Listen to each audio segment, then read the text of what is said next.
Je tenais à prévenir nos téléspectateurs que le sujet de ce soir est difficile et que nous allons employer des mots crus et vulgaires qui s'imposent au sujet.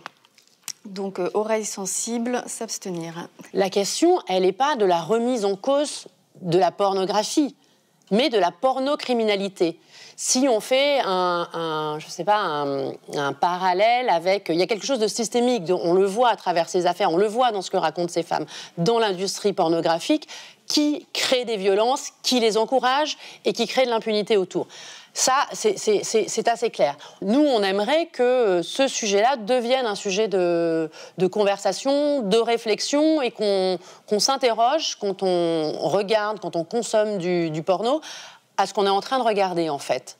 Et peut-être s'interroger sur l'idée que, possiblement, on est en train de prendre du plaisir, voire de se masturber, possiblement sur un viol ou sur une violence. On voit bien comment, à chaque étape, on va à la fois profiter de la vulnérabilité et détruire quelque chose, briser quelque chose chez la victime qui va permettre au prédateur de l'amener plus loin jusqu'au centre de la prédation et, si on prend l'affaire French Bukkake, jusqu'au milieu de ce cercle de l'enfer qu'est un French Bukkake pour ces femmes.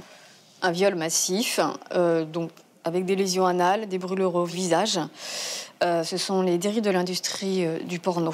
Elle voit dans son cercle de paroles des gars qui ricanent et qui se font passer une vidéo, et c'est une vidéo d'elle. Le titre de la vidéo, il porte le prénom de sa fille, plus une mention raciste que je ne citerai pas pour pas qu'on la repère, parce que c'est aussi une des constituantes de ces violences-là. Elles sont aussi classistes et aussi racistes.